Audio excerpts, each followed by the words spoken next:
iniciar o corte. Boa tarde a todos.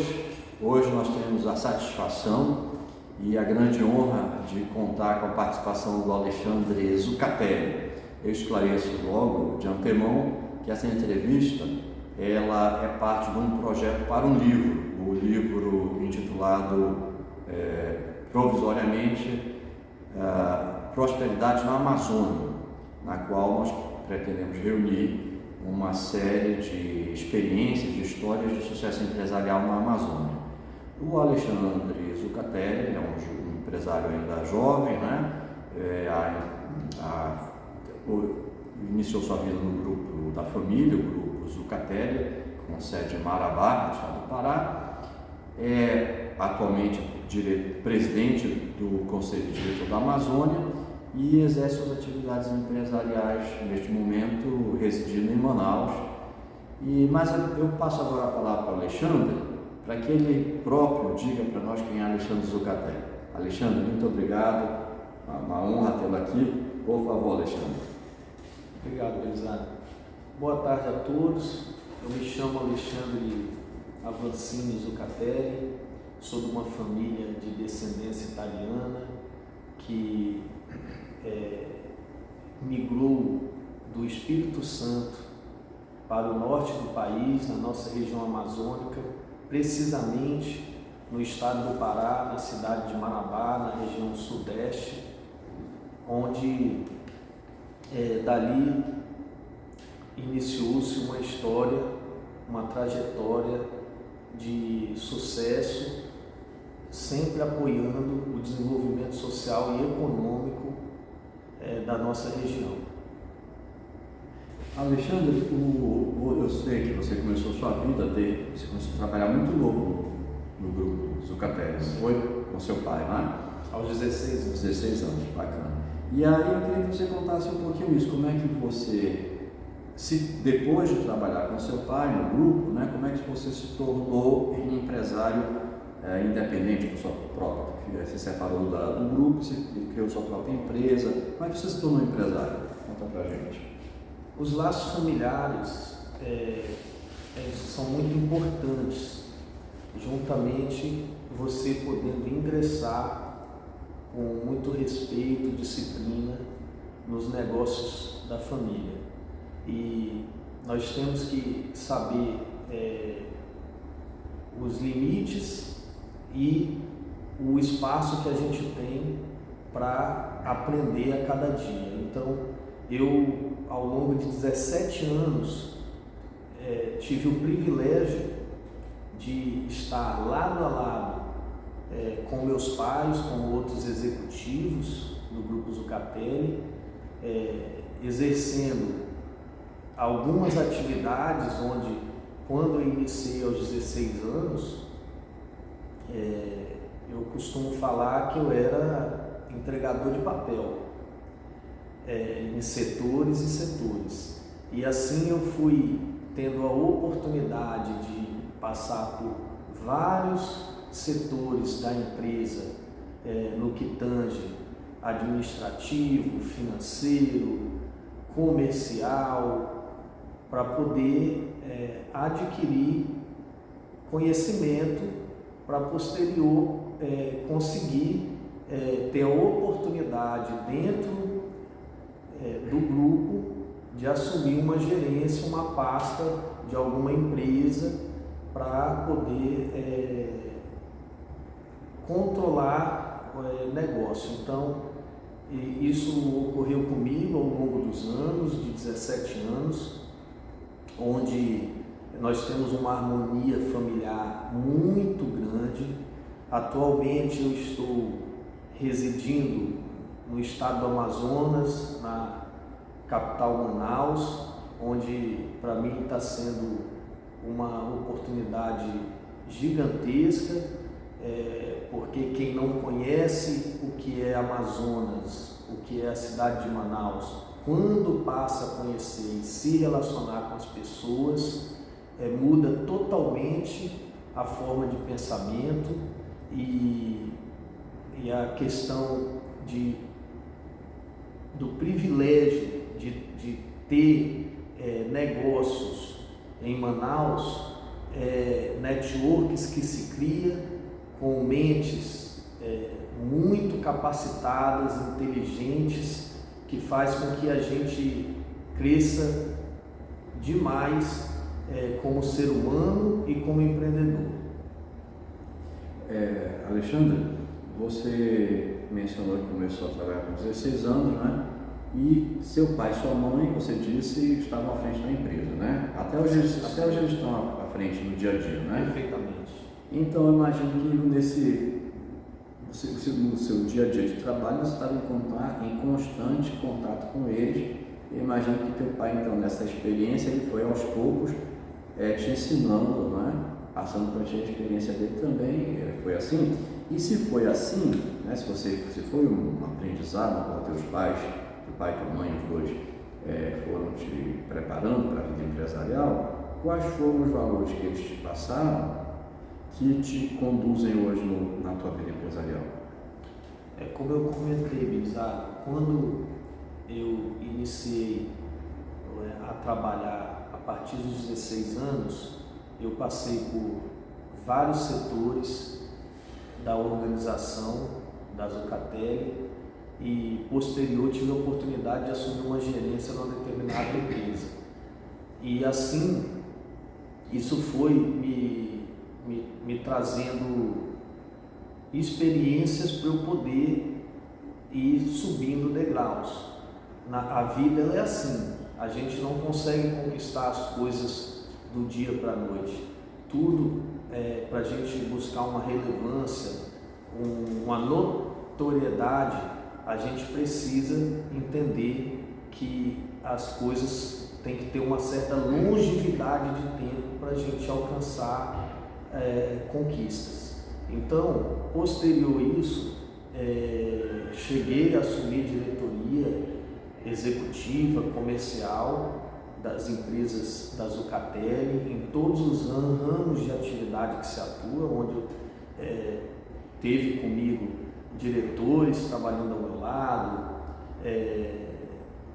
dezenas de gerentes gerenciando as empresas, apoiando para que a gente pudesse tomar as melhores decisões possíveis. E como eu comentei um pouco atrás, a escola familiar, você trabalhando com respeito com sua família, com certeza é muito importante, porque os grandes valores que a família ela entrega é você ter disciplina, você ser organizado, você ser uma pessoa honesta, transparente, você ser respeitador ao próximo, você entender que para você ter direito a ter as coisas, a conquista ela vem através da meritocracia, do que você é capaz de fazer. Então isso faz com que a gente busque estudar conhecimento, ler muito, participar de workshops, palestras, ouvir pessoas e conviver com mentes mais experientes, que têm uma vivência de vida muito maior, para que a gente possa adquirir conhecimento. Então, essas coisas são primordiais para que a gente possa alcançar e ter longevidade em qualquer atividade, quer seja comercial e na própria vida. Alexandre, mas eu queria que você falasse agora um pouco para a gente do seu voo solo como empresário, né? Você já não está mais no grupo e decidiu investir individualmente, né? Eu queria que você falasse um pouco disso. Quais são as áreas que você tem atuado empresarialmente? A partir do ano de 2019, apesar de eu estar composto nas holdings da família, eu decidi por si só a vir residir em Manaus. Foi uma escolha pessoal, viver uma nova experiência, empreender, não diria sozinho, mas ter uma oportunidade de fazer uma administração do início ao fim a cada mês, porque eu acredito que quando você passa a ter a oportunidade de você ter 100% do controle de uma empresa, é quando você passa a adquirir uma totalidade de experiência na área financeira, administrativa, comercial, de controle, de segurança, de tomadas de decisões. Você, por algum momento, você passa a se precaver mais e buscar ter mais tranquilidade e paciência para tomadas de decisões, porque quer sim, quer não, você é o decisor. Então esse é um grande desafio de um executivo, de um presidente, de uma empresa, de um grupo econômico. As decisões, elas são muito valorosas, e conforme você dá um passo, isso pode se transformar em um sucesso ou em um fracasso. Por isso que as tomadas de decisões, elas buscam a gente tomar hoje, que é como eu me posiciono, muito cautelosamente. A exemplo disso, eu vim residir no ano de 2019 em Manaus. Foi uma escolha própria morar nesse estado, que eu tenho grande admiração e respeito pelas pessoas, e vim administrar uma empresa do ramo de concessionárias de veículos e caminhões de porte médio e de luxo. E com isso, a partir de 2020, eu passei a receber grandes oportunidades para entrar no mesmo ramo de atividade nosso, de automóveis, de motocicleta, de máquina. Só que eu fui cauteloso, porque nós vivemos em 2020 e 2021 momentos difíceis, que ninguém sabia o que iria acontecer com essa questão pandêmica que o Brasil e todo mundo estava vivenciando. Então, nesse ponto, eu preferi não fazer nenhum aporte de investimento em nenhuma empresa, não tomar nenhuma atitude de decisão precipitada, para que eu pudesse ter a maior segurança possível. Posterior a isso, neste ano de 2022, quando no primeiro semestre, quando tudo praticamente voltou-se ao normal, nossa economia estava em plena evolução, eu decidi fazer novos investimentos. Passei a ser convidado por novas marcas de máquina de construção, de automóveis, de picapes, e assim decidi voltar a empreender. Então, em 2022, após os convites e análises de mercado, este ano nós já abrimos uma casa no estado do Pará, onde nós fechamos uma parceria com uma grande marca mundial de máquinas voltada para a construção no norte do Brasil, em toda a nossa região amazônica praticamente, onde nós fomos nomeados também por uma marca de picapes, que nós já estamos trabalhando no estado do Amazonas inteiro e na região da capital de Belém, do estado do Pará, e onde nós fomos nomeados recentemente por uma marca de carros de luxo, que nós estamos inaugurando uma concessionária na cidade de Manaus e outra na cidade de Belém, que por sinal são as duas maiores capitais da nossa região amazônica. Então, eu entendo que as tomadas de decisões e medidas que eu passei a ter agora a partir de 2022, elas são mais assertivas porque existe um equilíbrio econômico durante esse ano.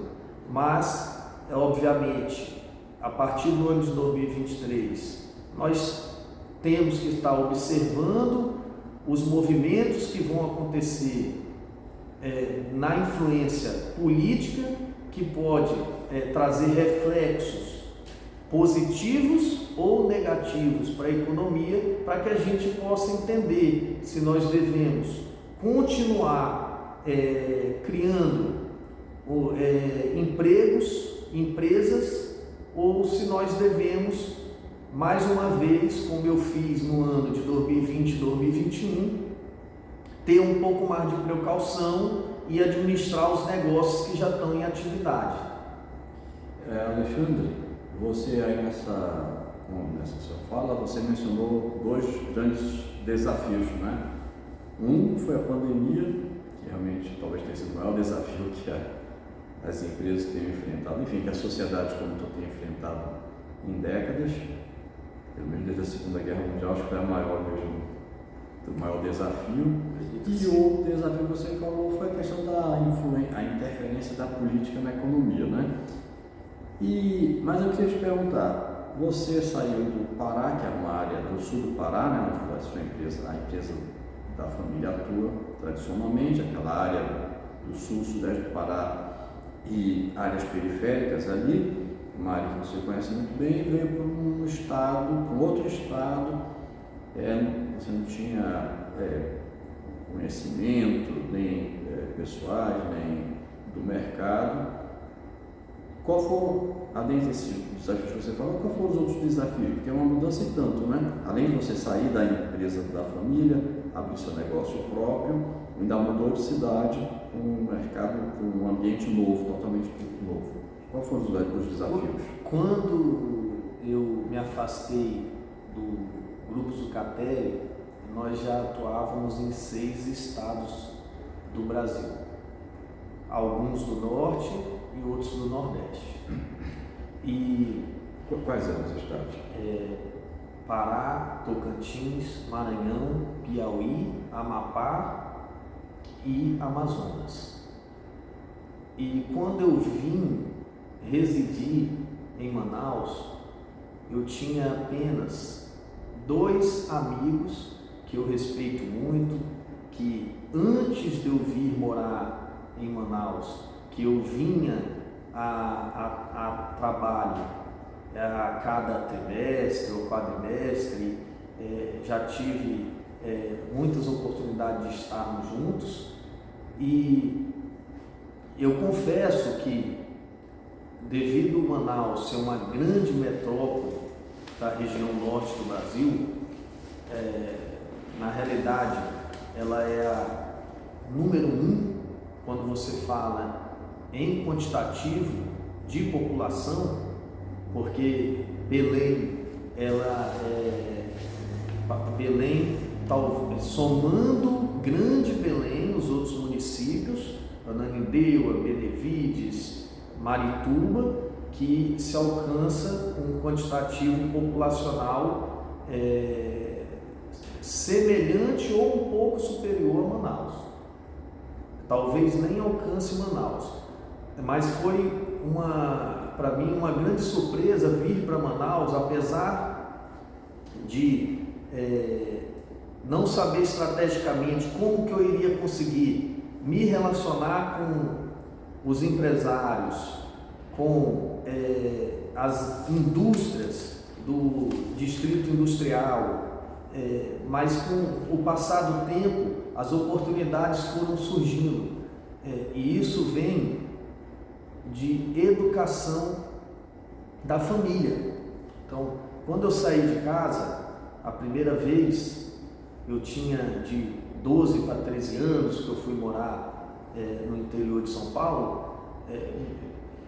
meus pais sempre pediram para respeitar bastante as pessoas e saber o nosso lugar.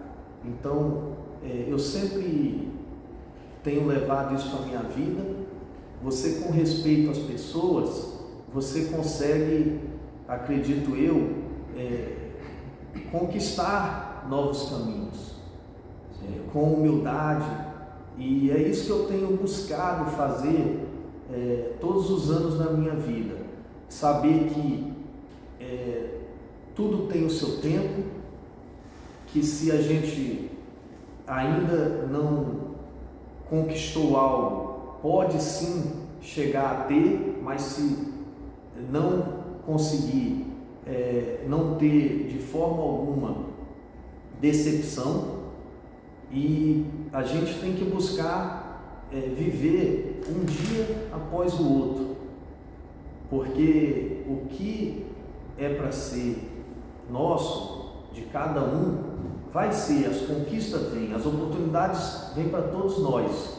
Então, por isso que eu digo, o respeito às pessoas e a humildade são pontos primordiais para você poder entrar em qualquer empresa, buscar se relacionar com qualquer pessoa e conquistar o seu espaço. Muito bem, isso mesmo. Alexandre, você tem essa experiência muito grande lá no sul do Pará, né? E agora aqui no Amazonas. A Amazônia não é tão homogênea como o pessoal pensa, né? Quem não é daqui acha que a Amazônia é só uma mancha verde, que é tudo igual. Não é. A realidade do sul do Pará é bem diferente da realidade do Amazonas. Eu queria que você fizesse uma avaliação sobre isso, né? A partir da sua experiência nesses dois lugares, o que significa empreender na Amazônia? A Amazônia, observa-se que nós somos compostos de 9 estados dentro da Amazônia brasileira, e quando você vai olhar a região amazônica por estado, você olha o Pará, o Maranhão, o Tocantins, o Mato Grosso, Rondônia, Acre, você se depara com negócios voltados muito, principalmente nos interiores, para o agronegócio, quer seja no cultivo de lavoura de capim para a pecuária extensiva, principalmente bovina, quer seja no cultivo de lavoura para a plantação de grãos, de soja, de milho, de algodão. Então, a gente é perceptível a força da economia nessa região dos interiores desses estados através do agronegócio, como também em alguns estados desses da mineração.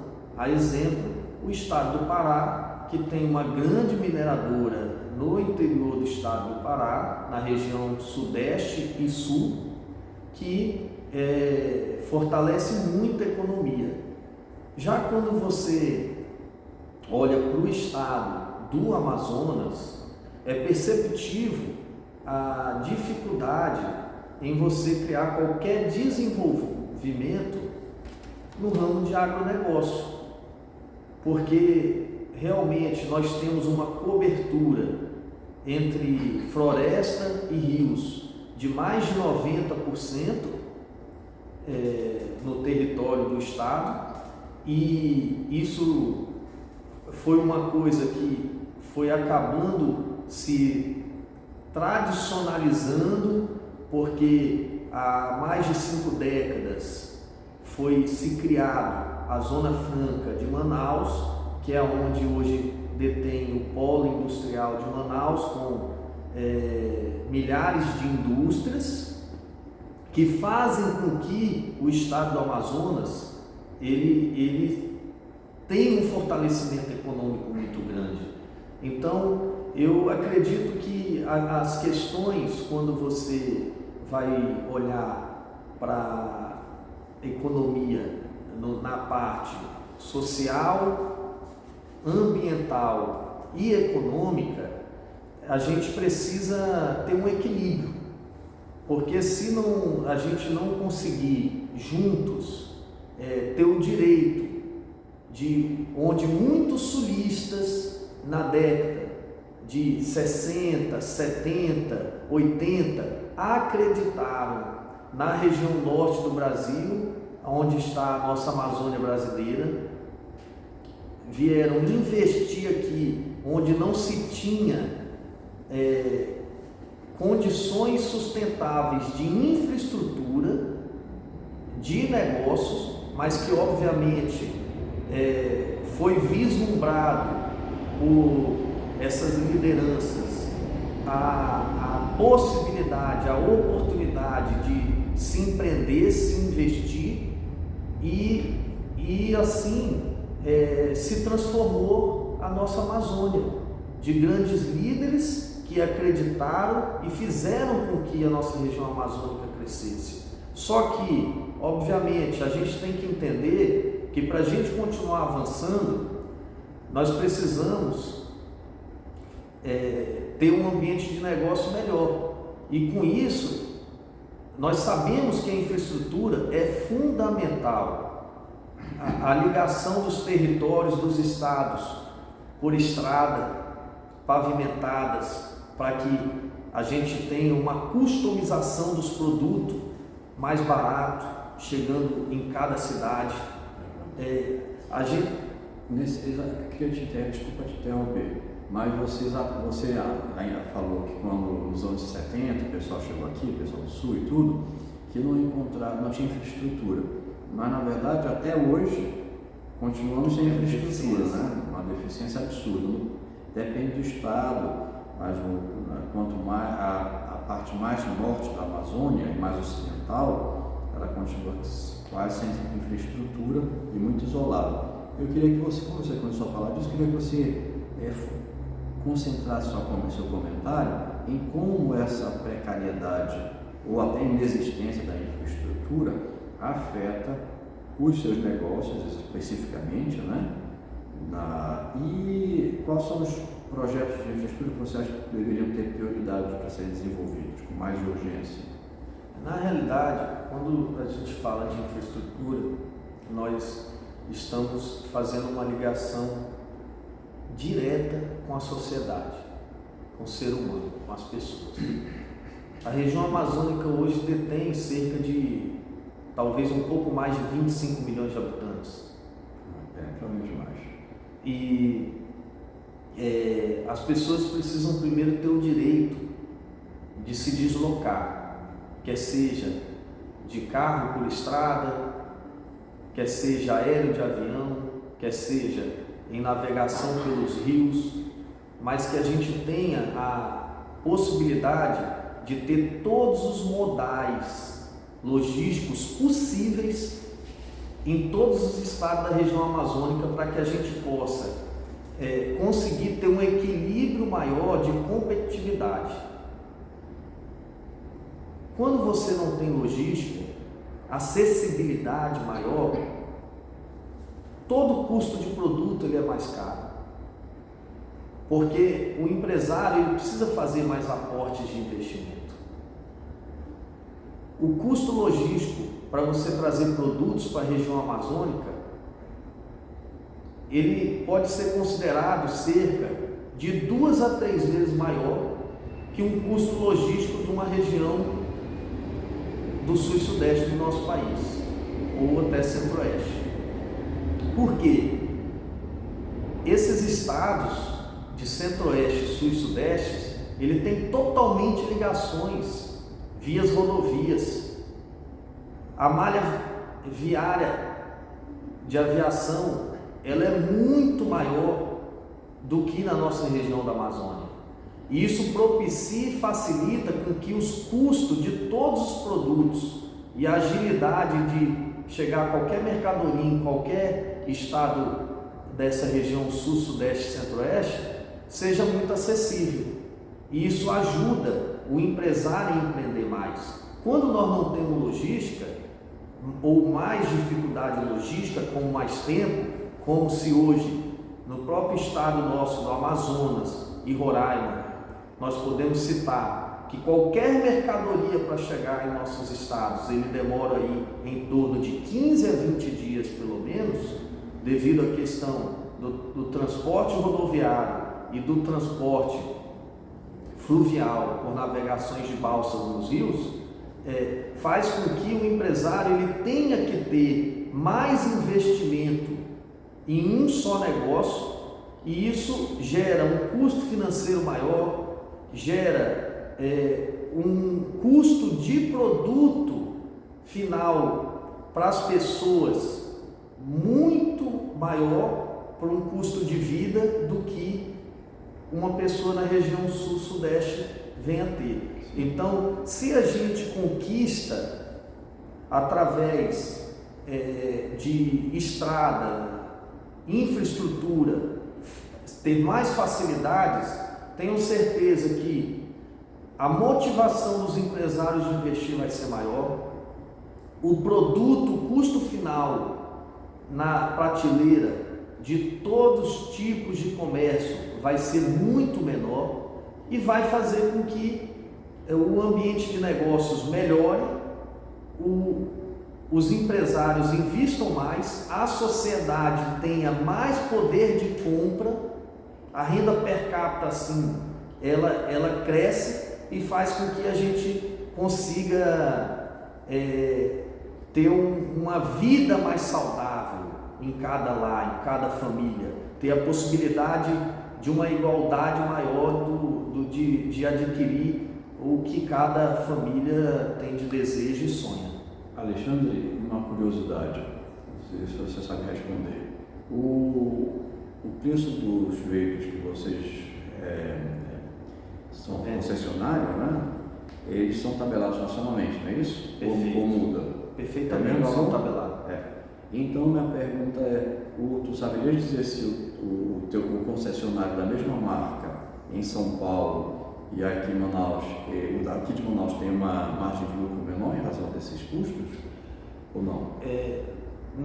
Nas marcas de automóveis, toda marca ela tabela um frete com as transportadoras, um frete médio Brasil, independente de onde vai entregar essa cegonha, esses carros. Então, o custo frete não tem influência. Nas marcas de tratores de pneu, máquinas voltadas para a construção, estas marcas, esses fabricantes, eles não têm acordo, obrigatoriedade, como também caminhões, de entregar a mercadoria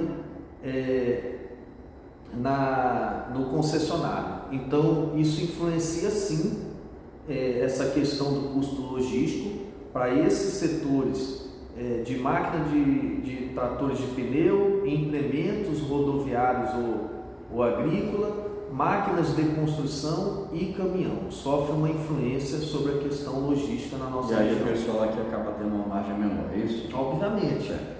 Agora, e também tem o tempo, né, de transporte, porque como você usa multimodal, o tempo logístico hoje, no teu produto especificamente, nos nossos produtos, quando você fala em automóvel, a média de um transit time, o trânsito de transporte, de sair da fábrica chegar num concessionário é até 7 dias em todo o Brasil.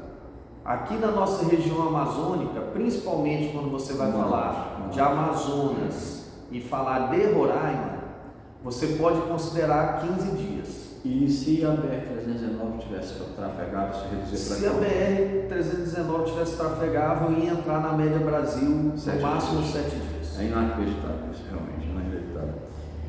Mas, como nós temos 800 quilômetros da BR-319 de Porto Velho até Manaus, considera que qualquer caminhão, cegonha, prancha trazendo máquina, demoraria no máximo aí 2 dias de viagem. Então, para qualquer outro... 2 dias de onde? De Porto Velho, um dia. De Porto Velho para Manaus. Sim.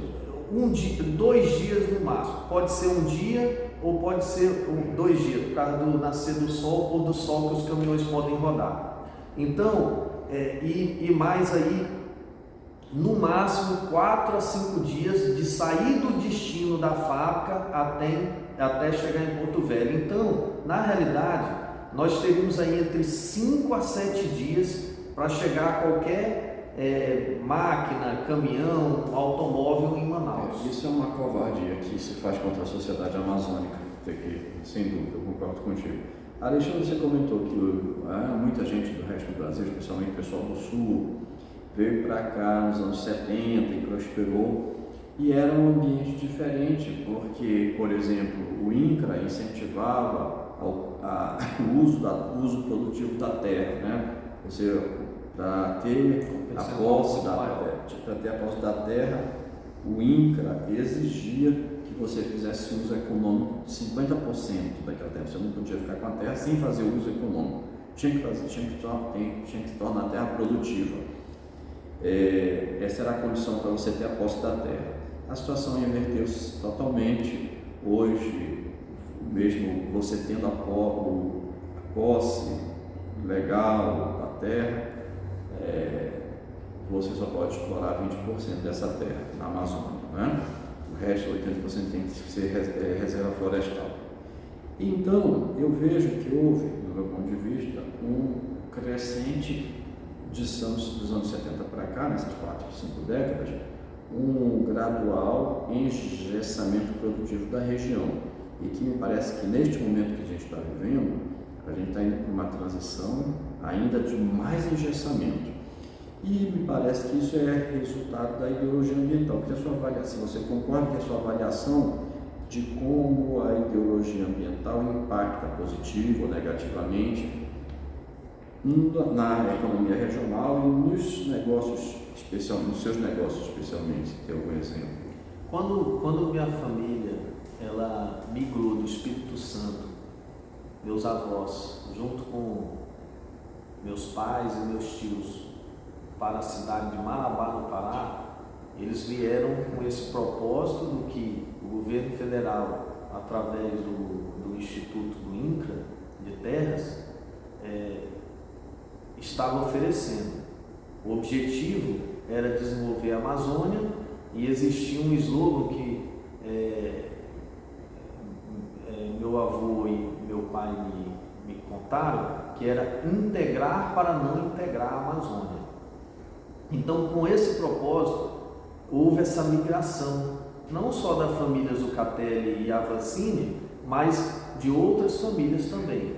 E com isso, obviamente, muitas das famílias, através da liberação e aquisição dessas terras, passaram a entrar na indústria madeireira e, posterior a isso, empreenderam no ramo da atividade da pecuária, né? E essas mudanças que vêm ocorrendo, apesar de que a tecnologia vem colaborando muito para que o desempenho da produção de carne por hectare ser maior, como de grão também, a saca de soja por hectare de grão ser maior, obviamente as propostas elas veio sofrendo mudanças, tudo que vai se alterando, obviamente é um desconforto muito grande que a gente passa a ter, porque o que você tinha e te tiram se torna em algum momento, a princípio, um pouco ofensivo. Você está falando da mudança das regras? Das regras. Depois, obviamente, todo mundo vai se adequando, vai se enquadrando, e eu respeito que as regras têm que ser seguidas. Agora, claro, com equilíbrio. A gente não pode fazer com que o radicalismo tome conta das decisões. Então, essa relação da união, da unidade do setor público com a iniciativa privada, ela é muito importante para que a gente realmente possa desenvolver um Brasil com mais qualidade, com mais eficiência, gerando mais prosperidade. Só que isso, para acontecer, o diálogo ele tem que ser ouvido de ambas as partes e com muita coesão.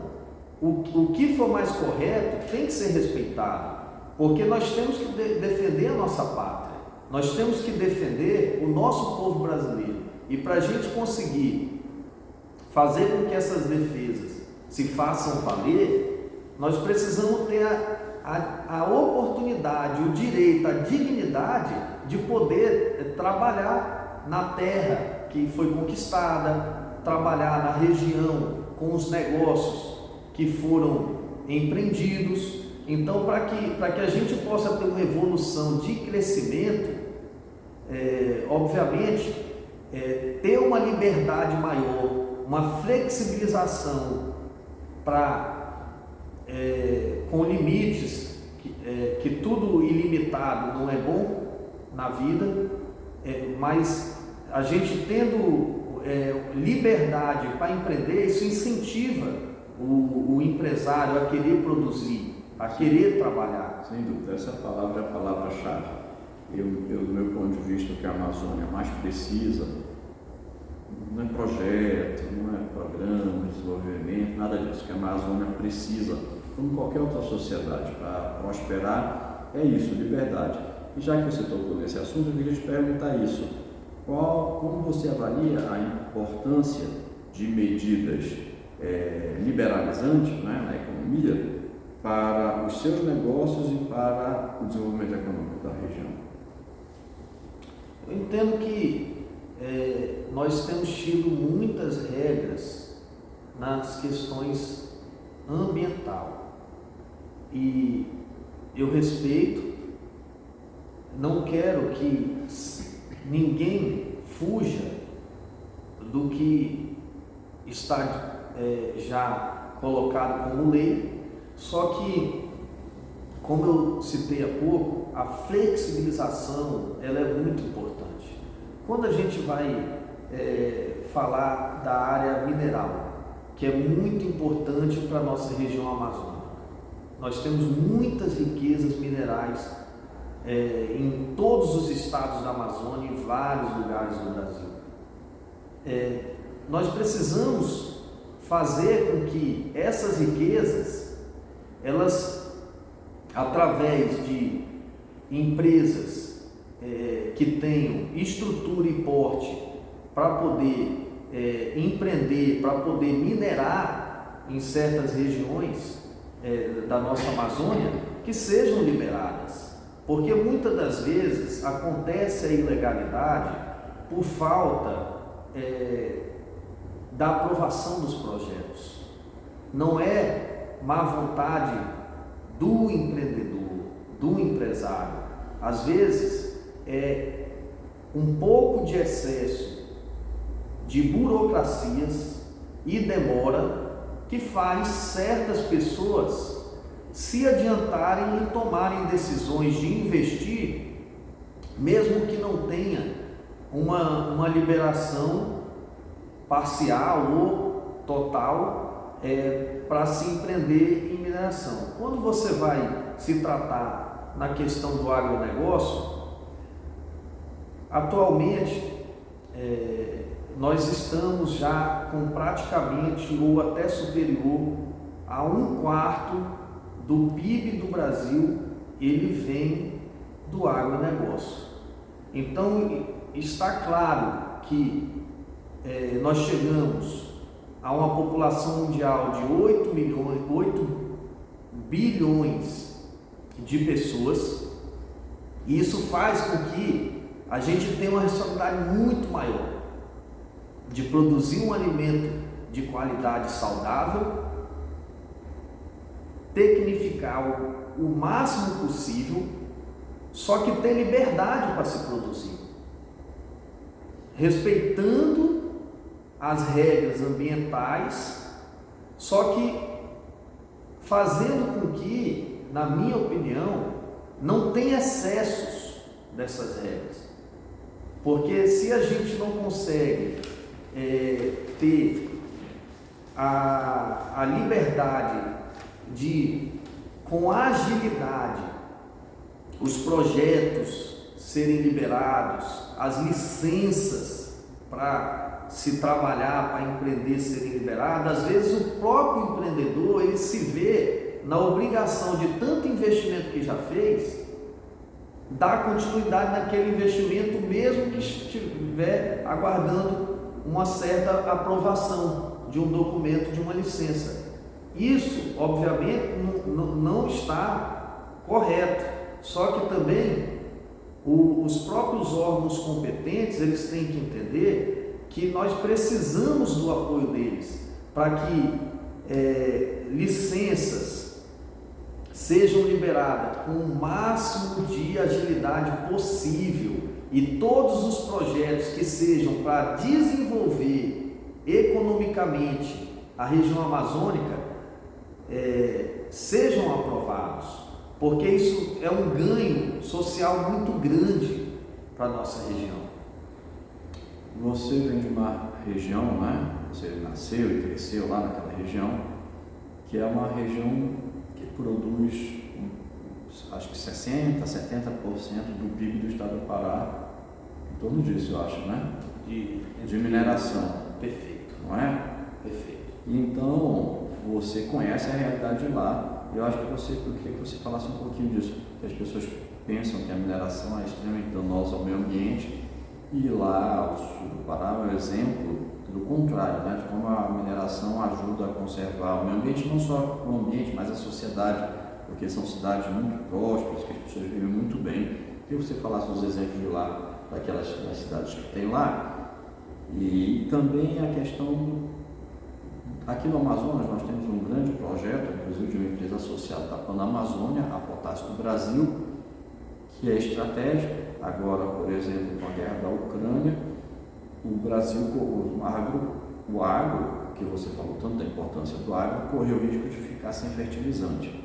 Esse projeto já tem mais de 10 anos aqui e não consegue liberação. Queria que você falasse sobre esses dois temas, Alexandre, sua opinião sobre isso. Na região sudeste do Pará, principalmente, e até na região sul, Marabá, Paraopebas, Canaã dos Carajás, Orilândia do Norte, existe uma grande mineradora que ela extrai minério de ferro, e esse minério ele é exportado para principalmente países asiáticos.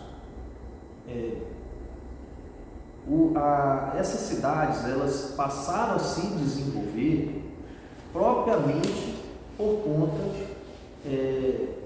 da mineração, e isso aí faz com que a gente entenda que Marabá, na década de 80, ela tinha uma abrangência territorial de até 180 quilômetros, onde se chegava na cidade de Paraopebas.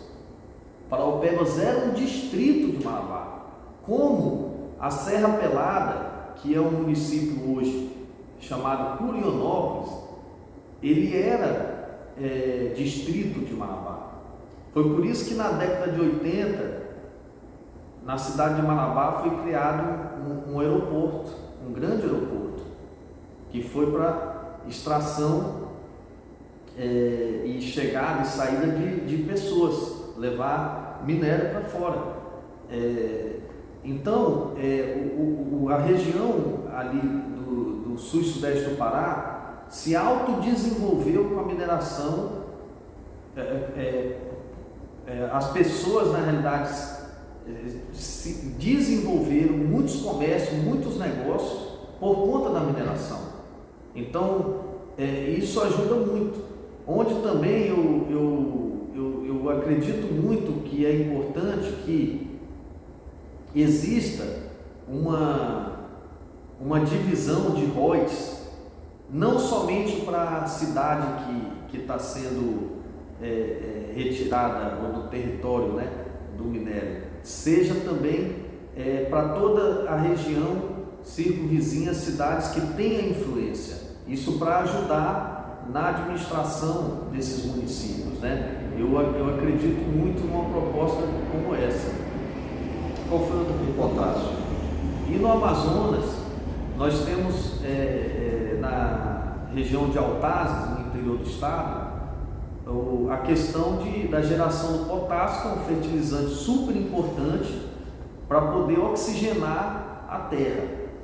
E se nós conseguirmos conquistar a liberação para poder que esse empreendimento ele seja pleno para a atividade de extração mineral de fertilizante, vai ser muito importante, porque além de atender praticamente todo o Brasil, aonde se tem agronegócio, nós vamos atender países vizinhos da Amazônia brasileira, como a Guiana, como Bolívia, como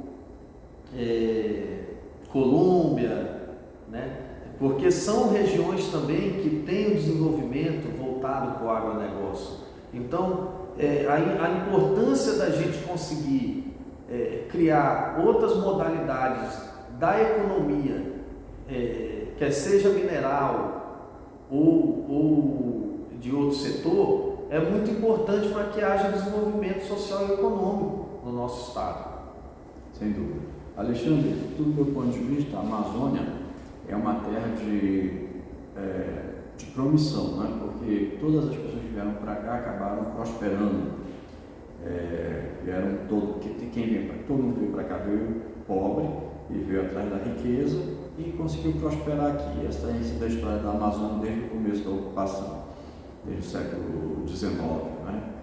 E então, justamente as dificuldades da Amazônia representam oportunidade, sobretudo para o empresário. O empresário vê uma dificuldade, ele soluciona, ele dá uma solução para aquela dificuldade e prospera. São muitas as histórias, Bertolini, enfim, você poderia se listar aqui.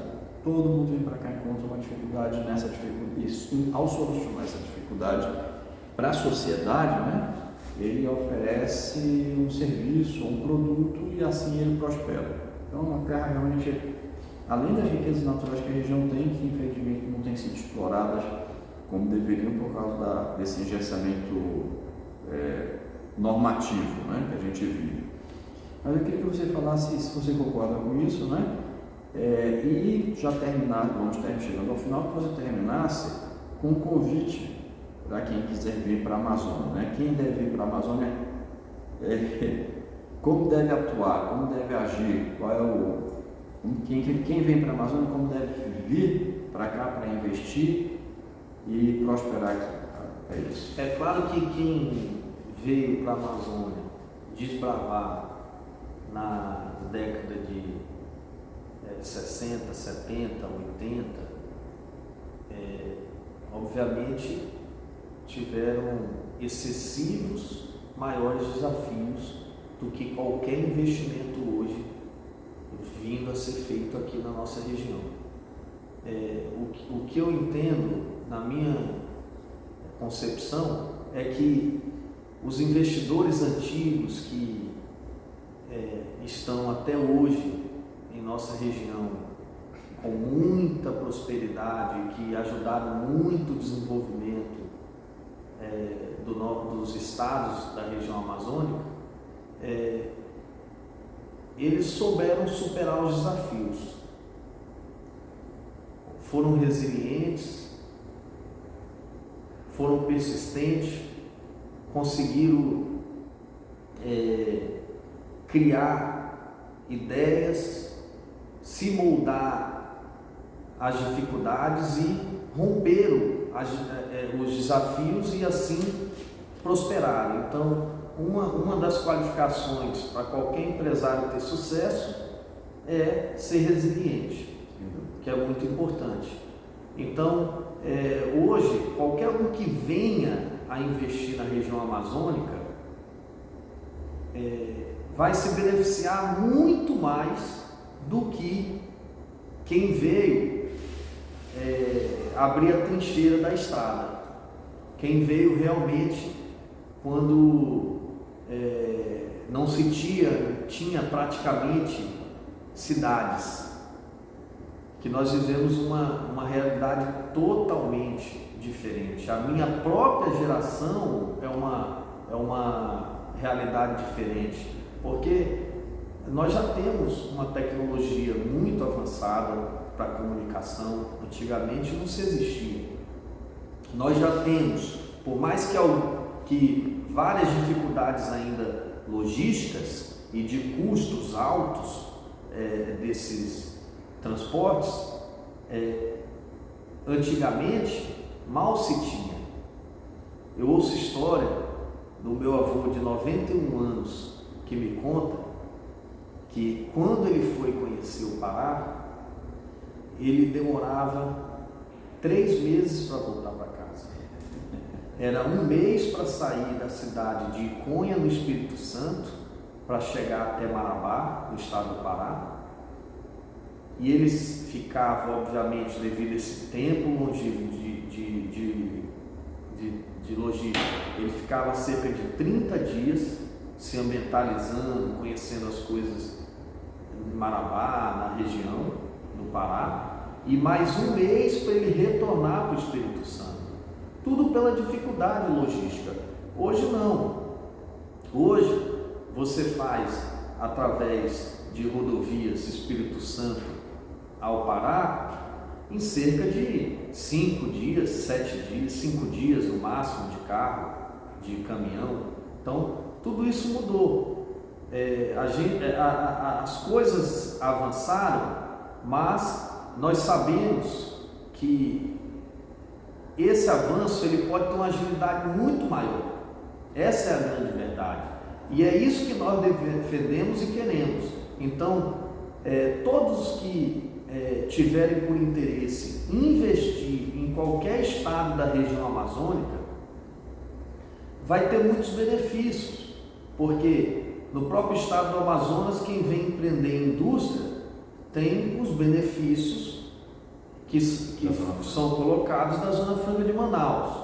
Quem vem investir em certos estados que for proveniente ao agronegócio, o hectare de terra ele é pelo menos 4, 5 vezes menor do que de uma região sul e sudeste do país. Isso, inclusive, está impulsionando o crescimento de Roraima. Perfeitamente. Isso influencia muito a fazer com que novos investidores migrem para a nossa região amazônica.